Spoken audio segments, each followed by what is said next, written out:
ನಿಮ್ಮ ಚಪಾತಿ ತುಂಬ ಒರಟಾಗಿದೆ, ಹೂವಿನ ಥರ ಮೃದುವಾಗಿ ಮಾಡಬೇಕಾ?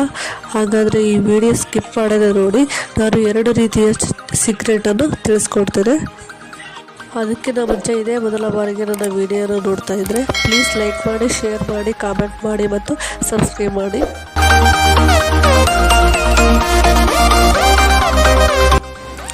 ಒಂದು ಕಪ್ಪಿನಷ್ಟು ಹಿಟ್ಟನ್ನು ತಗೊಳ್ಳಿ. ತುಂಬ ಸ್ಮೂತಾದ ಹಿಟ್ಟನ್ನು ತಗೊಳ್ಳಿ. ಅದಕ್ಕೆ 1 ಸ್ಪೂನಿನಷ್ಟು ಉಪ್ಪನ್ನು ಬೆರೆಸಿ ಮತ್ತು 1 ಟೀ ಸ್ಪೂನಷ್ಟು ಎಣ್ಣೆಯನ್ನು ಬೆರೆಸಿ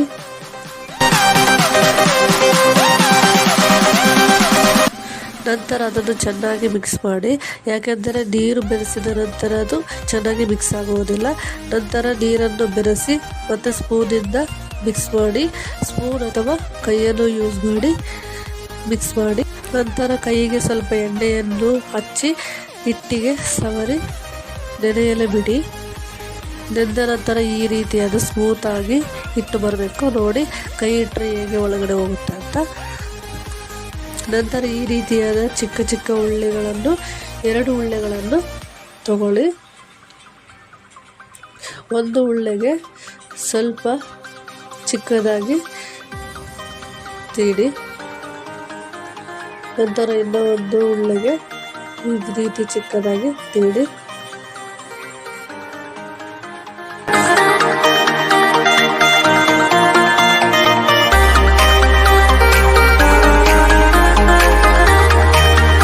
ಒಂದು ಚಪಾತಿಗೆ ಎಣ್ಣೆಯನ್ನು ಸವರಿ ನಂತರ ಅದಕ್ಕೆ ಸ್ವಲ್ಪ ಹಿಟ್ಟು ಬೆರೆಸಿ ಅದನ್ನು ಕ್ಲೋಸ್ ಮಾಡಿ ಚೆನ್ನಾಗಿ ಕೈಯಿಂದ ತಟ್ಟಿ 2 ಸೈಡ್ ಚೆನ್ನಾಗಿ ಕೈಯಿಂದ ತಟ್ಟಿ ನಂತರ ಉಜ್ಜಿ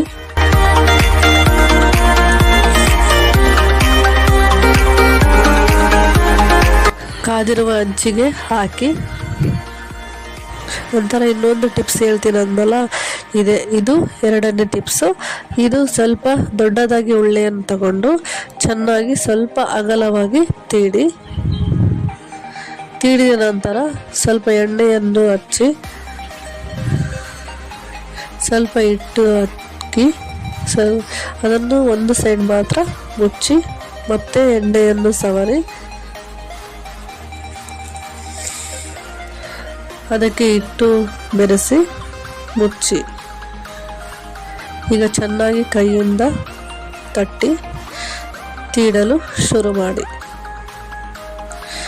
ಈಗ ಅದನ್ನು ರೆಡಿಯಾಗಿದೆ. ಕಾದಿರುವ ಹಂಚಿನ ಮೇಲೆ ಹಾಕಿ 2 ಸೈಡ್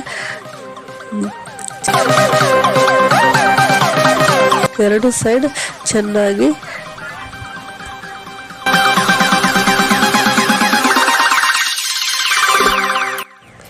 ಈಗ ಒಂದು ಸೈಡ್ ಮುರಿಸಿ ಎತ್ತಿಡಿ. ನೋಡಿ ಯಾವ ರೀತಿ ಏನು ಚಪಾತಿ ರೆಡಿಯಾಗಿದೆ ಅಂತ.